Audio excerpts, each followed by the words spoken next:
जी सबसे पहले तो बहुत अच्छा आपका सवाल था आस्था जी। आपने बताया कि कांग्रेस पार्टी के जितने भी बहुत से बड़े बड़े चेहरे थे जिन्होंने पार्टी छोड़कर दूसरे राजनीतिक दलों की तरफ उनका झुकाव था।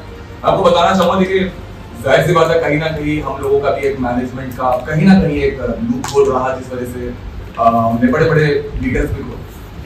लेकिन वहीं दूसरी ओर कांग्रेस पार्टी ने जहां कुछ लीडर्स, कुछ मैं इस सूची में कुछ लोगों का नाम रखूंगा, जहां कांग्रेस पार्टी ने कुछ लीडर्स को खोया, वही कांग्रेस पार्टी ने ऐसे लीडर्स को भी पाया जो अब Bharatiya Janata party NDA national democratic alliance को कंधे से कंधा मिलाकर टक्कर देने वाले हैं। जिसकी मिसाल कल रात अगर आपने न्यूज देखी, अगर आपने समाचार देखा, आज सुबह के अखबार में भी आपको देखने को मिलेगा कि नॉर्थ ईस्ट की कॉन्स्टिट्यूएंसी से बीजेपी अभी भी मनोज तिवारी जैसे कैंडिडेट्स को उतार रही है, लेकिन वही कांग्रेस पार्टी ने कन्हैया कुमार जैसा युवा चेहरा नॉर्थ ईस्ट कॉन्स्टिट्यूएंसी से दिल्ली के अंदर ही उतार दिया। भारतीय जनता पार्टी अभी तक मनोज तिवारी जैसे ऐसे लोगों को अपने पार्टी का टिकट दे रहे हैं जो आज भी ऐसे विवादों में घिरे हैं कि ये लोग औरतों की रिस्पेक्ट नहीं करते, महिलाओं के खिलाफ है। इसकी मिसाल मुझे देने की जरूरत नहीं है। मनोज तिवारी के ऐसे बहुत से आपको गाने मिल जाएंगे, मनोज तिवारी के ऐसे बहुत सी आपको बातें मिल जाएंगी, ऐसी बहुत सी आपको बातें मिल जाएंगी जिसकी मुझे यहाँ पे इस मन से बात कहने की जरूरत नहीं है। कन्हैया कुमार जैसा युवा चेहरा कांग्रेस पार्टी ने नॉर्थ ईस्ट से उतारा, कांग्रेस पार्टी ने जेपी अग्रवाल जैसा नेता चांदनी चौक कॉन्स्टिट्यूएंसी से उतारा, और आज भी बॉलीवुड के जितने भी ऐसे सितारे हैं जो वास्तव में देश हित के लिए काम करना चाहते हैं, भारत भूमि के लिए काम करना चाहते हैं, वो भारतीय जनता पार्टी में है। किसी भी एनडीए अलायंस का नाम नहीं है, नाम है सिर्फ कांग्रेस पार्टी का, नाम है सिर्फ इंडिया अलायंस का।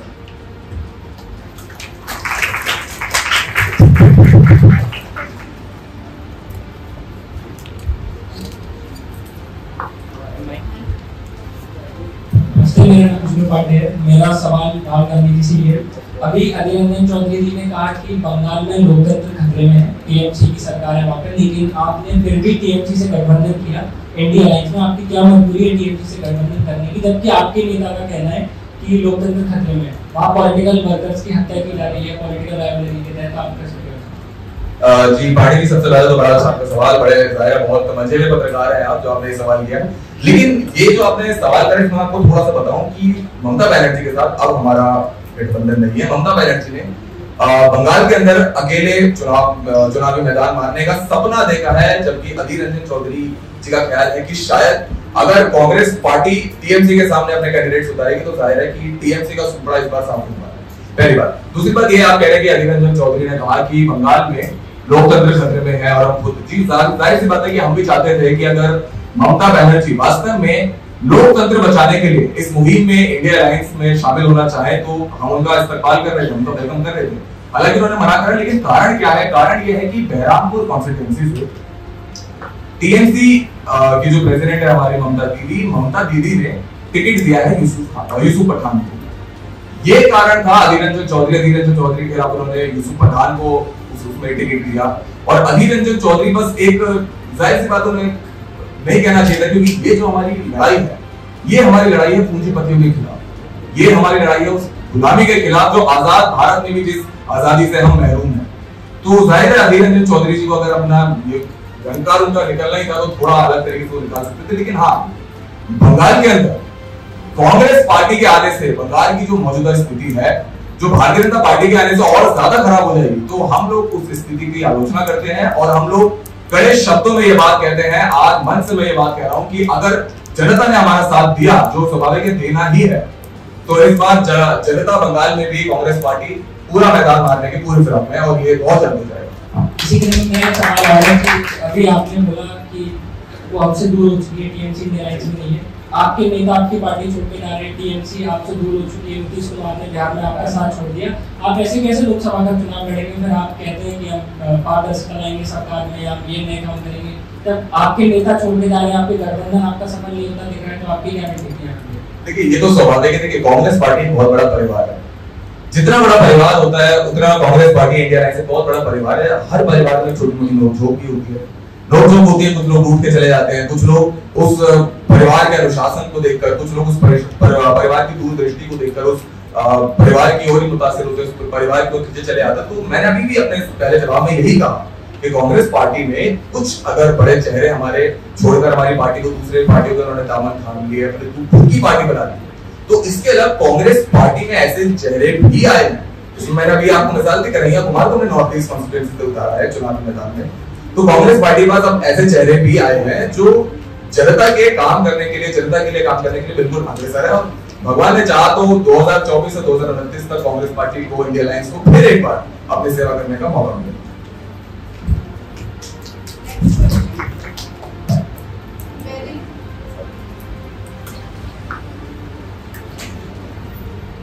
मेरा नाम वैदेही है और जैसे कि 15 फरवरी को सुप्रीम कोर्ट ने इलेक्टोरल रिफॉर्म बॉन्ड्स को अनकॉन्स्टिट्यूशनल साबित किया है, तो इंडिया अलायंस कहाँ पे स्टैंड करती है इलेक्टोरल रिफॉर्म्स के रिगार्डिंग, ताकि लोकसभा में फेयर और ट्रांसपेरेंट इलेक्शंस हो सके?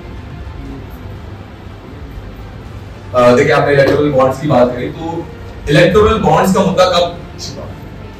इलेक्टोरल बॉन्ड्स का मुद्दा अभी कुछ दिनों पहले उठा था कि भाई इतने करोड़ रुपए का स्कैम है, इतने करोड़ रुपए का ये है वो है। इलेक्टोरल बॉन्ड्स का मुद्दा किसने छिपाया? इलेक्टोरल बॉन्ड्स का मुद्दा तब छिपाया जब दिल्ली के माननीय मुख्यमंत्री अरविंद केजरीवाल की, अब जो भी है उसका जवाब तो बेहतर हमें हमारे संजय सिंह जी ही देंगे, लेकिन जब केजरीवाल जी को अरेस्ट किया गया दिल्ली के अंदर, उसके बाद इलेक्टोरल बॉन्ड्स का मुद्दा छिपा।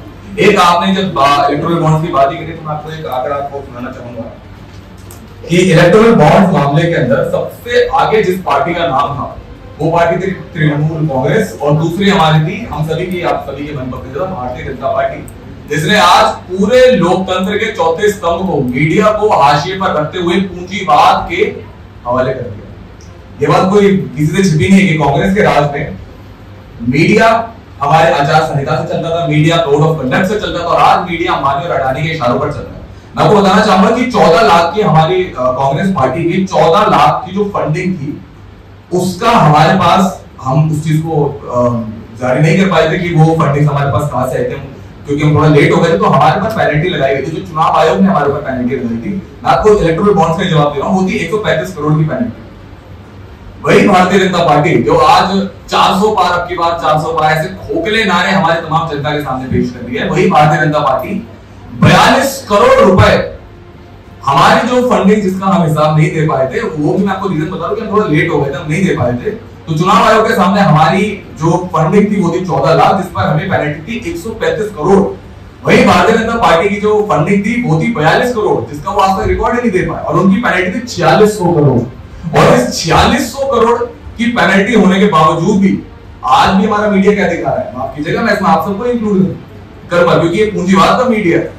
ये वो मीडिया नहीं है जिसकी कल्पना हमारे गणेश चंद्र विद्यार्थी ने करी थी, ये वो मीडिया नहीं है जिसकी कल्पना जवाहरलाल नेहरू ने करी थी, ये वो मीडिया है जिसकी कल्पना अंबानी कर रहे हैं अपने घर में बैठे, ये वो मीडिया है जिसकी कल्पना अडानी कर रहे हैं। तो मैं बस आपको यही बताना चाहूंगा कि इलेक्टोरल बॉन्ड्स में आप बता रहे हैं, आप कह रहे हैं कि हम कैसे अपना चुनाव लड़ेंगे, कैसे सब चीजें करेंगे, तो ये चीजें होगी जनता के प्यार से, ये तमाम मैदान मारा जाएगा जनता के सहयोग से, और इस बार जो अब की बार 400 पार का जो ये नारा है, ये बदलेगा, हाथ बदलेगा हालात से। मैं इतना ही कहना चाहूंगा। सर, मेरा नाम श्रुति गुप्ता है, मेरा सवाल राहुल गांधी जी से है। सर, अभी हाल ही में आपने राजस्थान में अनूपगढ़ को एक चुनावी घोषणा करी थी, वहाँ पे अनूपगढ़ में राजस्थान में। सर, आपने कहा था कि वहाँ पर महिलाओं, गरीब जो महिलाएं हैं, हर परिवार की एक महिला के खाते में पैसे आने लग जाएंगे 1 लाख रुपए। सर, आपने ये स्टेटमेंट दी थी कि खटाखट पैसे आएंगे और हिंदुस्तान से झटके में गरीबी खत्म कर देंगे। लेकिन सर, जब 2019 के चुनाव होने वाले थे, तब आपने एक बात और बोली थी कि गरीबी लोगों की मानसिकता में होती है। सर, अब गरीबी वास्तविकता में कैसे आ गई? मतलब ये मानसिकता से वास्तविकता का जो सफर है सर, ये जरा समझाएंगे।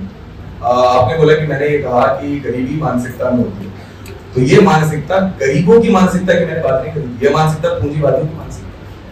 आज भारतीय जनता पार्टी दावा कर रही है कि हमारा देश $3 ट्रिलियन की इकोनॉमी में पहुंच गया। भाई गलत तो नहीं कह रहा, आप तो लोकतंत्र का चौथा स्तंभ है। भारत की जो आज हमारी जो इकोनॉमी है, मौजूदा स्थिति में भारत की अर्थव्यवस्था है $3 ट्रिलियन। भारतीय जनता पार्टी इस चीज की बात कर रही है, और आज वही मैं अपने पत्रकार भाइयों से बात करूं तो पत्रकार भाइयों का ही हवाला देकर करता हूं।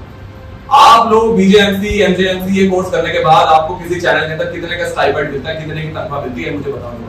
$3 ट्रिलियन की बात भारतीय जनता पार्टी करिए, 3 लाख रुपए छोड़िए, 30,000 रुपए नहीं देगा आपको कोई। तो ये इकोनॉमी कहां से, ये अर्थव्यवस्था कहां से? अर्थव्यवस्था है भाई, भारतीय जनता पार्टी कह रही भारतीय जनता पार्टी हमारे माननीय प्रधानमंत्री नरेंद्र मोदी कह रहे हैं होगी, लेकिन आप लोग अपने बात पर रखिए ना। कितने का आप लोग, आप बताइए सर, आपका स्टाइपेंड कितना है? आप बताइए स्टाइपेंड कितना है? अच्छा अभी अच्छा नॉन अटेंडिंग हो, आप बताइए आपका स्टाइपेंड कितना है? आपकी तनख्वाह कितनी है? 3 लाख रुपए, 30 लाख रुपए, $3 ट्रिलियन कितनी है? क्योंकि ये जो इकोनॉमी है पूंजीवादियों की इकोनॉमी है। इस बात का पैमाना, इस बात के सबसे बड़े गवाही तो राम मनोहर लोहिया ने आज से 50 साल पहले कर दी थी कि इस देश की गरीबी का कारण, इस देश के गरीब नहीं, इस देश के अमीर है। कांग्रेस पार्टी, इंडिया अलायंस हमेशा से बात ये करती है कि पूंजीपतियों को मिट्टी में मिला देंगे। ये देश, ये मुल्क तब तक आबाद नहीं हो सकता, ये मुल्क तब तक आजाद नहीं हो सकता जब तक इस मुल्क में समाजवाद नहीं आएगा। और ये समाजवाद तभी आएगा जब इस देश के अंदर राम मनोहर लोहिया की हम बात करेंगे। और आप जो राजस्थान का हवाला दे रहे हैं, तो मैंने बात कही थी कि मानसिकता गरीबी जो है ये मानसिकता में होती है, मानसिकता पूंजीवादियों की। हम यदि पावर में आए तो पूंजीवादियों से सबसे पहले मीडिया हटाया जाएगा, पूंजीवादियों से सबसे पहले इस देश को निजात दिलाया जाएगा। ये देश समाज का है, इस देश के तमाम संसाधनों पर हक समाज का है, इस देश की तमाम चीजों पर हक समाज का है। और इसी समाजवाद से हम भारत की प्रगति को और आगे ले जाएंगे। बस यही मैंने कहना चाहता था, यही मैं कहूँगा। एक और सवाल है कि हाल ही में अभी आपने केरल की वायनाड एक जगह है जहाँ से आप हमेशा जीतते हैं सर, आपने ये बोला कि वहाँ की जो जनता है बहुत ही ज्यादा वफादार है। तो सर बाकी देश की जनता वफादार नहीं है क्या, अगर वो आपको नहीं जिता रही है, कुछ भी ऐसा है तो?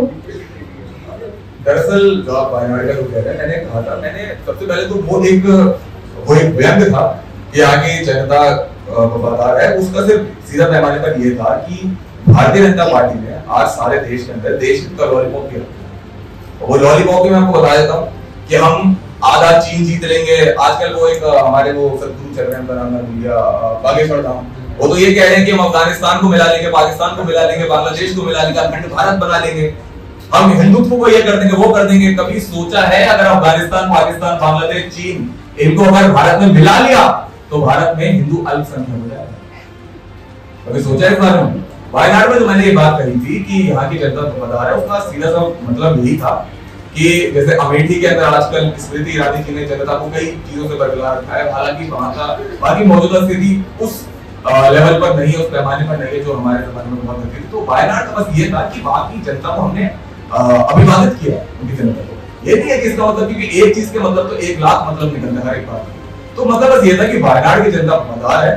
और देश मेरे के अंदर, मैंने ये कहा भी है कि मेरा, अगर मैंने ये पूरे देश के लिए कहा कि हमारे पूरे देश की जनता वफादार, तो मेरे कहने से, मेरी इतनी कुव्वत नहीं कि मेरे कहने से हमारा देश ऐसा हो जाएगा। तो वो सिर्फ एक व्यंग था और कुछ नहीं, वो सिर्फ एक ग्रीटिंग था वायनाड की जनता के।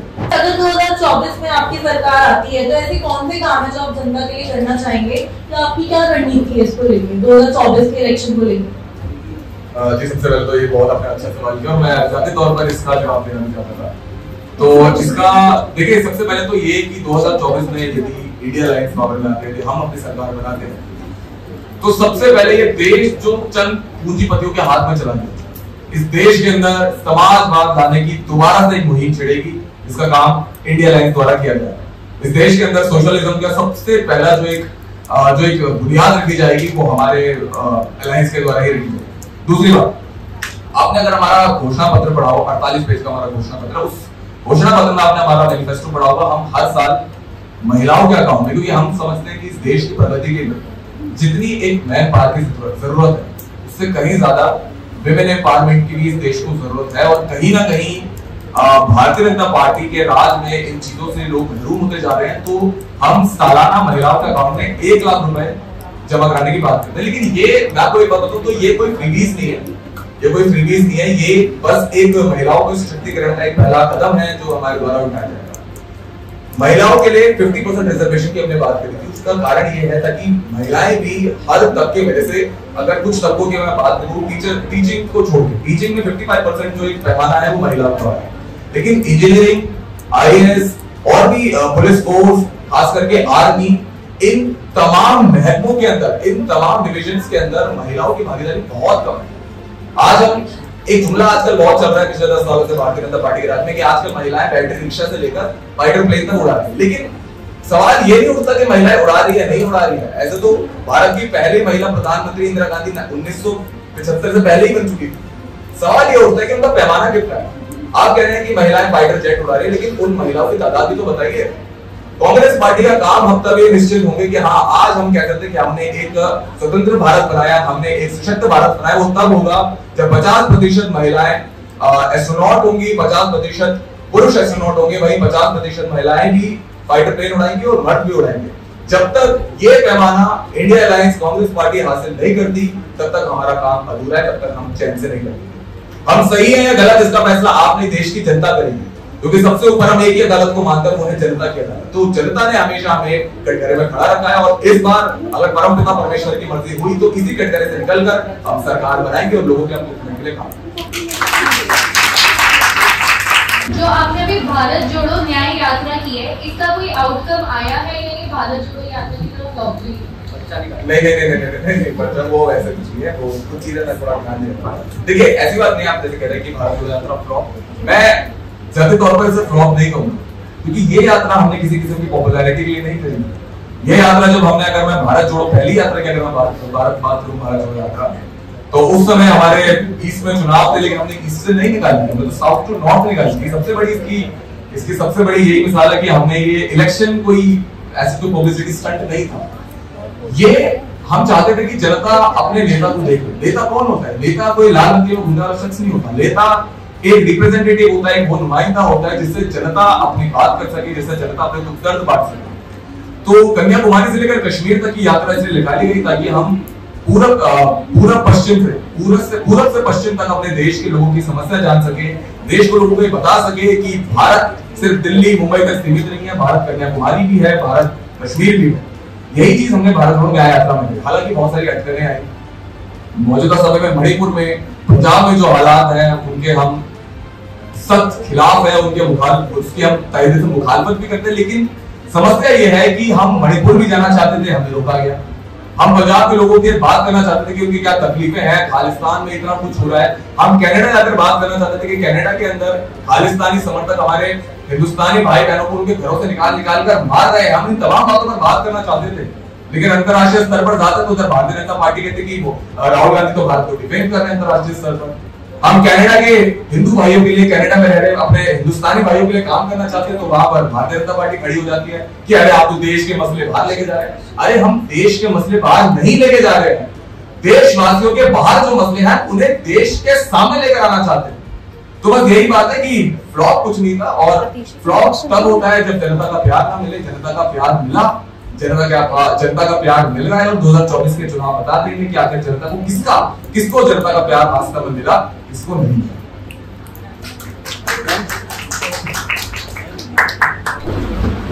नमस्ते, मेरा सवाल राहुल गांधी से है। सर, आपके रिसेंटली अनाउंस मैनिफेस्टो में आपने एजुकेशन इंस्टीट्यूशन में 50% से ज्यादा रिजर्वेशन आने का वादा किया। तो आपको लगता है कि पहले से जनरल कैटेगरी के स्टूडेंट्स स्ट्रगल कर रहे हैं एग्जिस्टिंग सिस्टम की वजह से, और दिक्कत होगी आगे तक? आपने क्या नाम बताया? आदित्य सर। देखिए आदित्य जी, वैसे तो बड़े अच्छा, आपकी आवाज बहुत अच्छी है, मैं कहीं रेकमेंड करना चाहूंगा, करूंगा, लेकिन नहीं, जवाब मैं दे रहा हूँ। आपके सवाल में थोड़ी गलती है, इसलिए मैंने आपको आपके सवाल में गलती ये है कि 50% रिजर्वेशन हमने एजुकेशन इंस्टीट्यूशन से देने की बात नहीं, 50% रिजर्वेशन महिलाओं की बात की, 50% विमेन रिजर्वेशन दी। 50% रिजर्वेशन जो आप कह रहे हैं कास्ट के बेस पर, एजुकेशन इंस्टीट्यूशन के बेस पर, ये रिजर्वेशन भारतीय जनता पार्टी देती है कि मोदी जी कहते हैं मैं ओबीसी हूँ, ओबीसी का 33% कोटा बढ़ा दिया, मैं एससी हूँ, मैं ये हूँ, मैं हूँ। कांग्रेस पार्टी इस बात की बात ही नहीं करती। 50% रिजर्वेशंस हमने महिलाओं के लिए बात करी कि विमेन्स की 50% सीट्स रिजर्व करती है। उसका कारण मैंने आपको बताया कि देश के अंदर जो एक जेंडर इम्बैलेंस हो रहा है, कि मैंने आपको अभी उदाहरण भी दिया कि आर्मी में, नेवी में, एयरफोर्स में महिलाएं हैं, लेकिन कितनी, तबका कितना है, पैमाना कितना है? हमें 50-50 चाहिए, 50% महिलाएं, 50% पुरुष, तभी इस देश के अंदर वास्तव में विमेन एम्पावरमेंट बन सकती है। तो 50% रिजर्वेशन एजुकेशनल इंस्टीट्यूशंस में, नौकरियों में, इन सब चीजों में विमेन्स को देने की बात है। कास्ट बेस पर एक और फॉलो क्वेश्चन भी है सर। एक तरफ हम बात करते हैं कास्ट इंस्टीट्यूट वाले की, लोगों को कास्ट में देखिए कौन कितनी कास्ट पर, एक तरफ मोदी जी बात करते हैं कि थर्ड आर्ट इकोनॉमी बनानी है, इंफ्रास्ट्रक्चर बिल्ड करना है। तो आपको लगता है कि आइडियोलॉजिकली पीछे जाते जा रहे हैं और देश को भी पीछे लेके जा रहे हैं? नहीं, देखिए मैं आपको बताता हूँ, ये थोड़ा सोच का फर्क है। दरअसल ये आइडियोलॉजी पीछे जाने की बात नहीं, ये वास्तव में आइडियोलॉजी हमारी, हम इवॉल्व कर रहे हैं इस चीज को। कास्ट सेंसस कराने का मेन रीजन ये नहीं था कि हमें ये पता लग जाए कि कितने हमारे आदिवासी भाई बहन हैं, कितने हमारे एससी भाई बहन हैं, कितने हमारे ओबीसी भाई बहन हैं, कितने हमारे माइनॉरिटीज हैं। कास्ट सेंसस कराने का वास्तव में मतलब ये था कि हमें पता लगे कि इस देश में आज भी 2024 में भी जब हम चांद पर जाने की बात कर रहे हैं, जब हम ये बात कर रहे हैं, इसरो की बात कर रहे हैं, नासा की बात कर रहे हैं, हम ये जानना चाहते हैं कि वास्तव में आज भी भारत में कितने लोग पिछड़े वर्गों से ताल्लुक रखते हैं, आज भी कितने लोग गरीबी रेखा के नीचे हैं, आज भी ऐसे कौन से राज्य हैं जहां पर नक्सलाइट्स बन रहे। नक्सलाइट्स क्यों बनता है इंसान? जब उसे अपने बुनियादी हक नहीं मिलते। उसी से तो कम्युनिज्म जन्म लेता है, उसी से तो सोशलिज्म जन्म लेता है। जब आपको तमाम हक दे दिए जाए तो आप बगावत क्यों करेंगे? बगावत कब करते हैं? जब हमें हमारे हक नहीं मिलते। गलत तो नहीं कह रहा मैं। तो हम कास्ट सेंसस कराने का मतलब ये था कि हम बस ये जानना चाहते हैं कि इस देश की मौजूदा स्थिति क्या है, मौजूदा स्थिति को परखने के लिए कास्ट सेंसस कराया जाएगा। जब कास्ट सेंसस होगा इसके बाद हम देखेंगे कि हमें छत्तीसगढ़ में किस तरीके से काम करना है कि वहां पे लोग बागी ना बने, हमें मणिपुर में किस तरीके से काम करना है, हमें कश्मीर में किस तरीके से काम करना है, हमें दिल्ली में किस तरीके से काम करना है। कास्ट सेंसस बस ये कास्ट सेंसस का मतलब ये नहीं कि ओबीसी अगर 56% आ गए तो ठीक है जी ओबीसी को हम कोटा देंगे। कोटा कुछ नहीं, सिर्फ देश की वास्तविकता को जानने के लिए कास्ट सेंसस कराया जाए।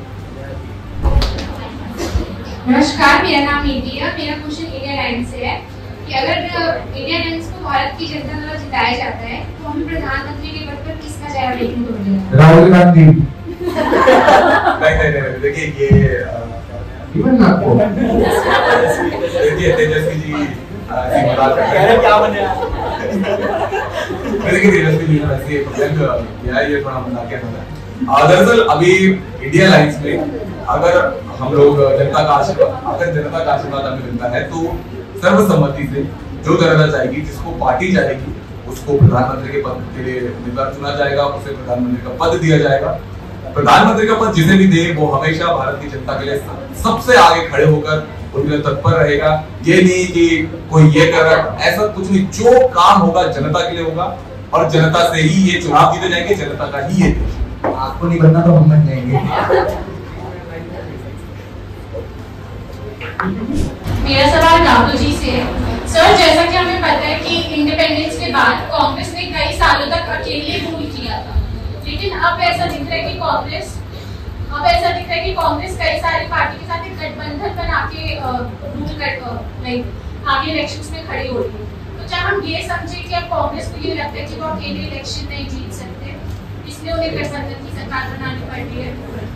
देखिए, सबसे पहले तो ये बहुत अच्छा आपका सवाल है, लेकिन आप जैसे कह रहे हैं कि कांग्रेस पार्टी को ये लगता है कि हम अकेले सरकार नहीं बना सकते, अकेले जीत नहीं सकते। तो उसका सबसे पहले तो मैं यही कहना चाहूंगा कि आपको पता है बीजेपी यानी कि एनडीए अलायंस में, नेशनल डेमोक्रेटिक अलायंस में कितनी पार्टी है? इंडिया अलायंस में कितनी पार्टी है? 26 राजनीतिक दल हैं इंडिया अलायंस में, और एनडीए में पता कितने हैं? 38। लेकिन ये खबर कभी आपको दिखाएंगे नहीं, क्योंकि माफ कीजिएगा ये डेफिनेशन नहीं है, लेकिन ये वास्तविकता है कि हमारा मीडिया पूंजीवादियों का। पहली बात। दूसरी बात, आप ये कह रहे हैं कि हम लोग कमजोर हैं, हम लोग अकेले इलेक्शंस नहीं लड़ते। कांग्रेस पार्टी की सबसे बड़ी, आप जैसे बता रहे हैं, तो कांग्रेस पार्टी की सबसे बड़ी वास्तविकता ही यही है कि हमारे लिए कोई नीचा, कोई पिछड़ा, कोई छोटा, कोई बड़ा कुछ नहीं। जो हमारे साथ इस देश के संविधान को, इस देश के लोकतंत्र को बचाने के लिए साथ है, अब चाहे वो कल की आई हुई पॉलिटिकल पार्टी हो, चाहे वो 1915 की कोई पॉलिटिकल पार्टी हो, कांग्रेस पार्टी के लिए तमाम पार्टियां बराबर है। सवाल सिर्फ एक, आपको लोकतंत्र की रक्षा करनी है, आपको संविधान की रक्षा करनी है। आरजेडी, आम आदमी पार्टी, डीएमके, शिवसेना, ये तमाम पार्टियां आपके सामने सबसे बड़ा उदाहरण है कि कांग्रेस पार्टी के कोई भी दल छोटा या बड़ा नहीं है। कारण सिर्फ एक कि हम सभी को लोकतंत्र बचाना है और इस देश को हमेशा की तरह आबाद ही रखना है। ठीक है। आप लोग बीजेपी को हटाना चाहते हैं या फिर सत्ता में आना चाहते हैं? आपकी क्लियर बिलीव्स क्या है? मैं इसका जवाब ये देना चाहूंगा कि ना हम बीजेपी को हटाने में इंटरेस्टेड है, ना हम सत्ता में आने में इंटरेस्टेड है। हम इस लोकतंत्र को बचाने में इंटरेस्टेड है, हम इस लोकतंत्र को बचाने में इंटरेस्टेड है, हम इस संविधान को बचाने में इंटरेस्टेड है।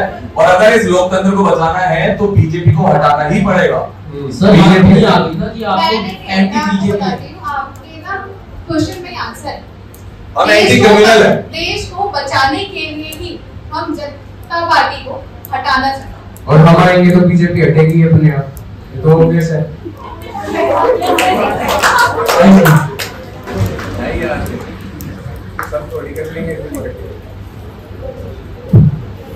मेरा सवाल राहुल गांधी जी से है। 22 जनवरी को राम मंदिर इनॉग्रेशन हुआ था, उसमें आपने वो अटेंड नहीं करा था, तो उसके ऊपर आपका क्या स्टैंड है? देखिए, सबसे पहले तो मैं ये कहना चाहूंगा कि किसी ने कबीरदास जी ने बड़ा खूब फरमाया कि मोह को कहाँ ढूंढे रे बंदे, मैं तो तेरे पास में, नाम है सीरत, नाम मस्जिद में, मैं तो नाम है काबे कैलाश में। यानी कि तुम मुझे कहीं मत ढूंढो, मैं यही हूं। दूसरी बात, कांग्रेस पार्टी ने, इंडिया अलायंस ने 22 जनवरी को जो प्राण प्रतिष्ठा हुई थी, हम पे इनविटेशन नहीं आया जी, आपके पास आया था तो बताइए। देखिए, सबसे पहले तो ये, जैसे हमारे तेजस्वी जी ने कहा कि बात रही इनविटेशन ही, इनविटेशन हम लोगों के पास था, लेकिन ये समारोह देश का था, ये समारोह किसी व्यक्ति विशेष का नहीं था। प्राण प्रतिष्ठा भारत की, प्राण प्रतिष्ठा भारत के लोकतंत्र की थी, लोकतंत्र की सबसे बड़ी जीत थी। लेकिन इस प्राण प्रतिष्ठा को बनाया क्या किया? भारतीय जनता पार्टी ने राम मंदिर बनवा दिया, भारतीय जनता पार्टी ने 500 साल पुराना इतिहास रच डाला, भारतीय जनता पार्टी ने ये कर दिया, आरएसएस ने ये कर दिया, आरएसएस ने वो कर दिया। देश के अंदर भारत मंडपम का जब इनॉग्रेशन हुआ, ये तो इतिहास का सबसे काला अध्याय लिखा जाएगा कि भारत मंडपम का इनॉग्रेशन प्रधानमंत्री नरेंद्र मोदी ने किया, ना कि राष्ट्रपति द्रौपदी मुर्मू ने किया। सबसे बड़ा उदाहरण आपको दे रहा हूं, हमने 22 तारीख को प्राण प्रतिष्ठा इसी वजह से अटेंड नहीं करी क्योंकि ये जो कार्यक्रम था, ये देश का कार्यक्रम ना कर करके इसे भारतीय जनता पार्टी ने व्यक्ति विशेष का कार्यक्रम कर दिया। प्रधानमंत्री नरेंद्र मोदी पिछले इतने दिनों से नारियल पानी पी रहे, प्रधानमंत्री नरेंद्र मोदी पिछले इतने दिनों से पलंग पर नहीं चढ़े, प्रधानमंत्री नरेंद्र मोदी स्नान कर रहे हैं, ये कर रहे हैं, वो कर रहे हैं। अरे भाई, ये इस विचारधारा से बाहर निकलना पड़ेगा। इसी विचारधारा को कुचलने के लिए इंडिया अलायंस ने 22 तारीख को प्राण प्रतिष्ठा को अटेंड अयोध्या में नहीं किया था, लेकिन फिर भी आप जो पूछ रहे हैं आपका जवाब दे दूं। अरविंद केजरीवाल साहब जेल में हैं, लेकिन 3 दिनों की दिल्ली के आईटीओ पर 3 दिनों की स्पेशल रामलीला का आयोजन आम आदमी पार्टी ने कांग्रेस पार्टी की सर्वसम्मति से करी थी। गलत तो नहीं कह रहा? नहीं, बिल्कुल सही। इसी के अलावा जिस समय हो सकती है, इसी के अलावा प्राण प्रतिष्ठा के समय पर कांग्रेस पार्टी के बहुत से वरिष्ठ नेता, जिसमें मैं भी था, सचिन पायलट थे, अशोक गहलोत, प्रियंका गांधी वाड्रा, सोनिया गांधी, हम सभी उस समय मंदिर में थे, पूजा कर रहे थे। लेकिन वो चीज मीडिया में इसलिए नहीं आई क्योंकि मीडिया फिर वही मंदिर के बारे में पूंजीपतियों का मीडिया। तो जब मेरा मन करेगा तब जाऊंगा, बहुत जल्द जाऊंगा, मुझे कोई नहीं रोक सकता क्योंकि परमपिता परमेश्वर का जब बुलावा आएगा, मैं अयोध्या जाऊंगा, डंडे की चोट पर जाऊंगा, मुझे ना आरएसएस रोकेगी ना भाजपा। मुझे तो बता दिया अपना, मेरे को बुलाया नहीं, ये जेल में थे, वैसे नहीं बुलाया। फॉलो करके आपने कहा कि आपने इनॉग्रेशन अटेंड नहीं करी थी, पर आप पूजा पाठ कर रहे थे। आप उस वक्त आसाम में थे, पर आपको तो वहाँ के मंदिर में एंट्री मिली थी। हाँ, तो आपने उसकी कंट्रोवर्सी बना दी। असम में मेरे को मंदिर में एंट्री नहीं मिली, और उस चीज को मैंने बोला भी, हमने धरना प्रदर्शन भी दिया। अगर आपने उस समय अगर कांग्रेस पार्टी के मेन चैनल पर भी देखा हो तो हमने काफी उसके लिए प्रोटेस्ट भी किया था। एंट्री नहीं मिली थी, लेकिन वो एक पर्टिकुलर एक मंदिर था, हमने उस चीज की आलोचना भी करी, हमने उसके खिलाफ एक शिकायत भी करी कि ये आप कैसे कर सकते हैं। तो जगन्नाथपुरी मंदिर थोड़ी है जो आप किसी भी इसको मतलब किसी भी व्यक्ति विशेष को आप मना कर सकते हैं। उस चीज की हमने शिकायत भी करी, लेकिन उसके बाद जब मुझे एंट्री नहीं मिली, फिर मैं असम के अंदर की दूसरे मंदिर में गया, हमने पूजा करी, आराधना करी कि रामलला जिस तरीके से अयोध्या में का भव्य निर्माण हुआ, उसी तरीके से भारत के संविधान को भी बचाना जरूरी है।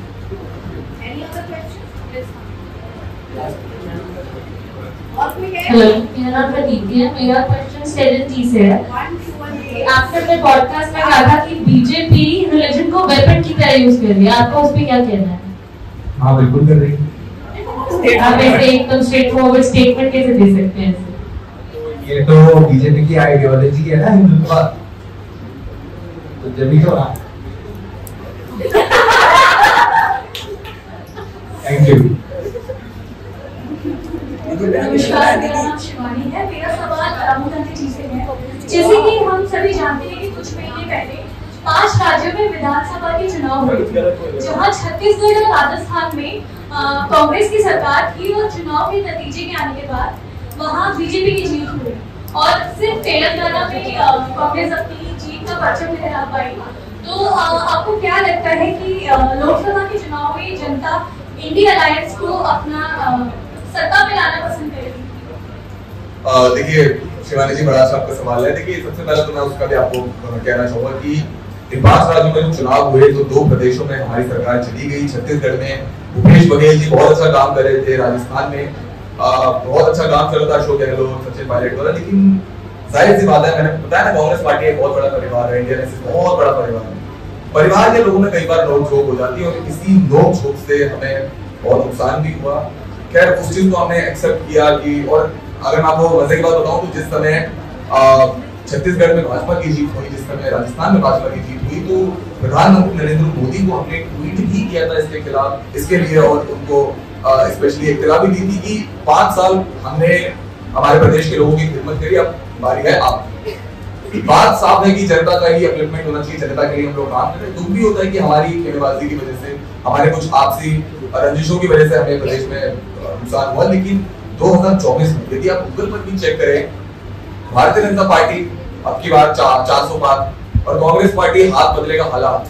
तो अगर आप इन दोनों कीवर्ड को चेक करेंगे तो आपको पता लगेगा कि 65% लोगों ने हाथ बदलेगा हालात इस कीवर्ड को सर्च किया है, और इसी के अलग 35% लोगों ने अब की बार 400 पार ये कीवर्ड गूगल पर सर्च किया है।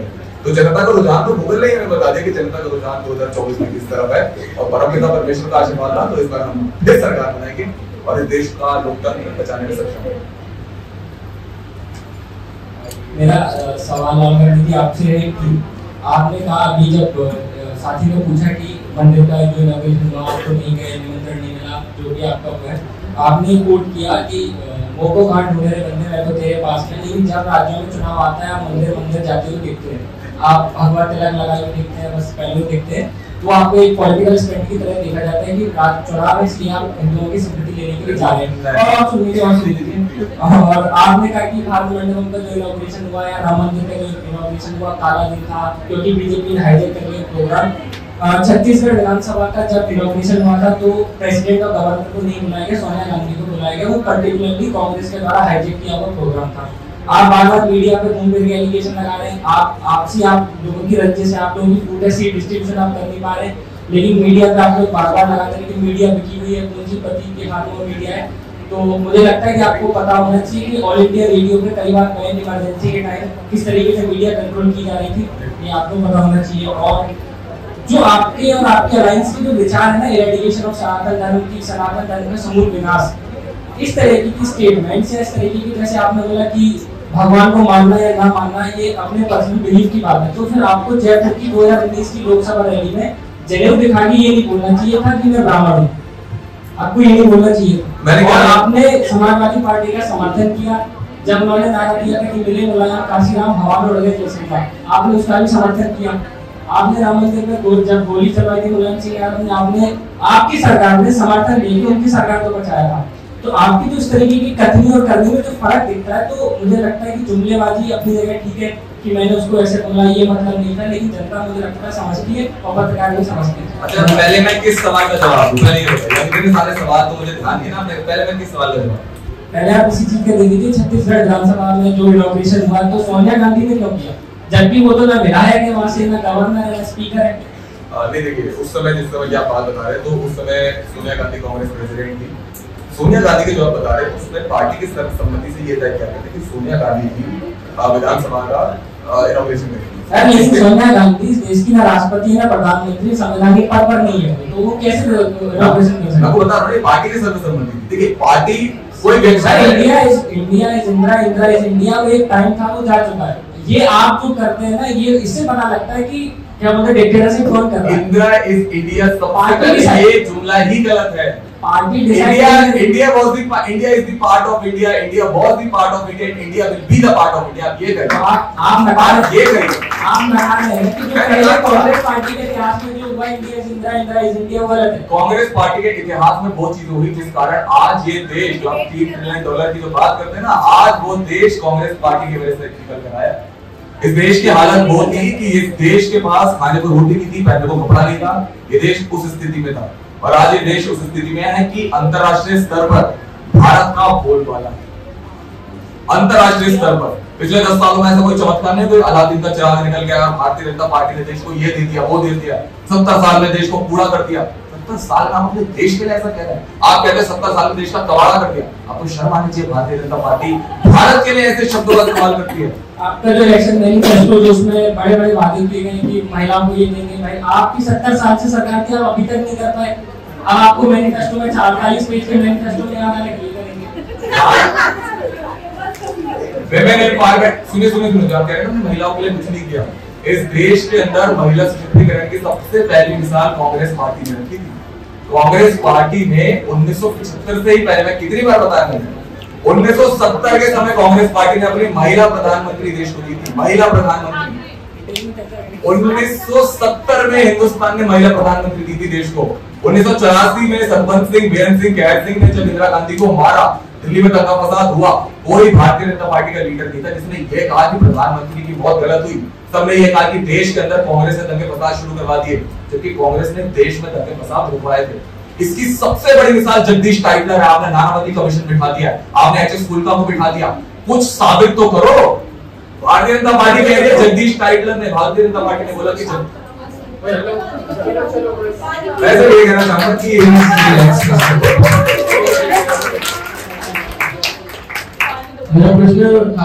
सर मेरा क्वेश्चन ये है कि आपकी पार्टी में बहुत अच्छी यूनिटी है। देश का कभी भी कोई बड़ा इवेंट होता है जो इंटरनेशनल लेवल पे आना होता है, जब मैं पूरी दुनिया देख रही होती है, भले वो राम मंदिर इनॉग्रेशन हो, पार्लियामेंट इनॉग्रेशन हो, G20 हो, आप सब मिलकर उसे बाइकआउट करते हैं।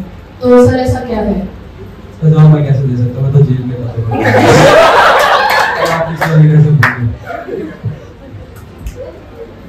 क्या घूम फिर के फिर से जवाब राहुल गांधी को देना पड़ेगा इसमें?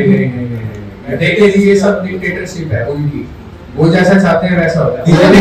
अभी एकदम हमारे पास इन्विटेशन है कि हम G20 करवा रहे हैं, आप सब आ जाओ। बीजेपी का है सर इन्विटेशन तो आया था, आप लोग सब मिलके बाइकआउट करते हैं। नहीं मेरे पे तो कोई नहीं है, इनसे पूछो। ये तो इस बात का जवाब तो मैं इस तरह से देना चाहूंगी, किसी ने आप में से बैठे हुए एक क्वेश्चन मेरे से आया था कि आप लोगों के बीच में एकता है, यूनिटी है, तो इस बात से आप समझ सकते हैं अगर हम कोई भी चीज का डिसीजन ले रहे हैं तो हमारे अंदर एकता है, तभी हम डिसीजन तक पहुंच पाते हैं। मैम बट क्या वो यूनिटी कंट्री के रिस्पेक्ट से ऊपर है? क्या आप इतनी कंट्रोवर्सी करते हो कि आपकी यूनिटी है? आप तो कह रहे हैं कंट्री के रिस्पेक्ट, तो जब भारत मंडपम में जब इनॉग्रेशन हुआ तो देश के जितने भी अंतर्राष्ट्रीय खिलाड़ी थे उनको डंडा मार मार के दिल्ली पुलिस ने हटाया। ये किसका ऑर्डर था? भारतीय जनता पार्टी का ऑर्डर। तब क्या देश हित की बात नहीं हुई? तब क्या इंटरनेशनल लेवल पर जो हमारे देश की छवि बनी उसका कोई ख्याल नहीं था भारतीय जनता पार्टी को? देश के इंटरनेशनल लेवल को आपने तमाम प्लेयर्स को भारत मंडपम से डंडे के जोर पर खदेड़ दिया, और वहां भारतीय जनता पार्टी से ना सवाल कर करके कि इंटरनेशनल रूप में हमारी क्या इमेज बनेगी, देश की क्या इमेज बनेगी, भारत के खिलाड़ियों को क्या दिया जाता है, तमाम जितने भी हमारे प्लेयर्स थे उन्होंने अपने मेडल्स वापस कर दिए, अपनी शील्ड्स लौटा दी, अपने सर्टिफिकेट्स लौटा दिए, अपनी नौकरी से रिजाइन कर दिया। तब तो भारतीय जनता पार्टी को ध्यान दिया और राहुल गांधी का काम है उसको सवाल नहीं किया। हमने सिर्फ इस कारण से उस सेरेमनी को अटेंड नहीं किया कि वो सेरेमनी प्रेसिडेंट के हाथों ना होकर के प्रधानमंत्री के हाथों में, उस वजह से हमने उसे बॉयकॉट किया। और बॉयकॉट नहीं किया, हमने बस उसे अटेंड नहीं किया। हमने भारत मंडपम की आलोचना नहीं की। ना एम.के. स्टालिन ने बोला कि भारत मंडपम कोई बीमारी है, ना किसी ने ये बोला कि भारत मंडपम ये है वो है। हमने सिर्फ उसे अटेंड नहीं किया। बॉयकॉट ये शब्द हटा दिया, सिर्फ अटेंड नहीं किया बस। राहुल गांधी से सर आपके मुंह से काफी बार सुना है और आपके पार्टी मेंबर से भी सुना है कि देश का लोकतंत्र खतरे में है, डेमोक्रेसी से नहीं है। लेकिन सर आपकी पार्टी का इतिहास देखें तो आपके परनाना जी, फिर उनकी बेटी, आपकी दादी जी, आपके पिताजी ने बहुत सारी सरकारें कराई, बल्कि आपकी दादी ने 2 कदम और आगे बढ़ के 2.5 साल की एमएलसी लगाई थी। तो जिस पार्टी का खुद का पास इतना अनडेमोक्रेटिक है, क्या उसका भरोसा कर सकते हैं देश की डेमोक्रेसी बचाने के लिए? आप जैसे कह रहे हैं कि मेरे अपने शायद इमरजेंसी का भी जिक्र किया था, मेरे चाचा जी ने इमरजेंसी लगाई थी संजय गांधी साहब ने, तो क्या उनका स्वर्गवास हो गया। आप तो कह रहे हैं कि हमारे पार्टी का इतिहास ये है वो है। अगर मैं आपको इमरजेंसी का बताऊं तो इमरजेंसी के अंदर सबसे पहला जाहिर आपका सवाल ये हुआ कि ऑपोजिशन को अंदर कर दिया था। ये मेरे ख्याल से आना चाहिए आपके तरफ। ऑपोजिशन के तमाम लीडर्स को अंदर कर दिया, ये एक सफेद झूठ है। ऑपोजिशन के उन नेताओं को अंदर किया जिन्होंने ये बयानबाजी करी कि एक माँ बेटे ने इस देश को बेच खाया। ये अटल बिहारी वाजपेयी ने बोला। ऑपोजिशन के उन नेताओं को अंदर किया जिन्होंने ये बोला था कि यदि भारत को कांग्रेस मुक्त नहीं किया तो भारत आगे नहीं बोल सकता। ये लाल कृष्ण अडवाणी ने बोला। इमरजेंसी के अंदर उन नेताओं को अंदर किया गया जिन नेताओं ने देश का माहौल खराब करने की कोशिश करी थी, जिन नेताओं ने ये जयप्रकाश नारायण जैसे नेता जो अपने आप को समाजवादी कहते हैं, उनकी मैं रिस्पेक्ट भी करता हूँ, मैं पढ़ता भी हूँ, बहुत किताबें पढ़ी है मैंने, लेकिन जयप्रकाश नारायण वो शख्स थे जिन्होंने भरी दोपहरी में दिल्ली की सड़कों पर दंगा फसाद करने की कोशिश करी थी। इमरजेंसी को उन लोगों को अंदर किया गया। इमरजेंसी का इतिहास आप पढ़े, आप अपने वालिद साहब से पूछेगा, आप अपने दादाजी से पूछेगा, आप अपने परदादा से पूछे अगर वो अभी इस दुनिया में हो तो। इमरजेंसी के अंदर ट्रेनों का अराइवल टाइम ऑन टाइम, ट्रेनों का डिपार्चर टाइम ऑन टाइम, ट्रेनों के अंदर किसी किस्म की बदतमीजियां जो जनता दल के समय पर हुआ करती थी वो नहीं होती थी उस जमाने में। बैंकों का राष्ट्रीयकरण इमरजेंसी में हुआ। इमरजेंसी के अंदर देश को सबसे ज्यादा सशक्त बनाने का काम कांग्रेस पार्टी ने किया। इमरजेंसी के अंदर अगर आप संजय गांधी साहब की जीवनी पढ़ें, संजय गांधी साहब की बीबीसी की डॉक्यूमेंट्रीज देखें, तमाम चीजों को देखें तो आपको पता लगेगा संजय गांधी वक्त के कितने पाबंद थे और देश को पाबंद करने में उन्होंने कितनी क्षमता करी थी। आप लोग आज के टाइम में पॉपुलेशन कंट्रोल की बात करते हैं कि भारतीय जनता पार्टी ने ये कर दिया, वो कर दिया, वो कर दिया। 125 करोड़ की आबादी है देश की, भारतीय जनता पार्टी ने पॉपुलेशन कंट्रोल करके क्या किया? 1975 में संजय गांधी प्रावधान लेकर आए थे, हम तो हमारे तो राजीव गांधी ने उस चीज को आगे बढ़ाया था। 10 बंदे कार्यक्रम, 5 सूत्रीय कार्यक्रम, 20 सूत्रीय कार्यक्रम, ये इमरजेंसी में हुआ था। कांग्रेस पार्टी का आप लोग काला इतिहास कह रहे हैं, ये कांग्रेस पार्टी की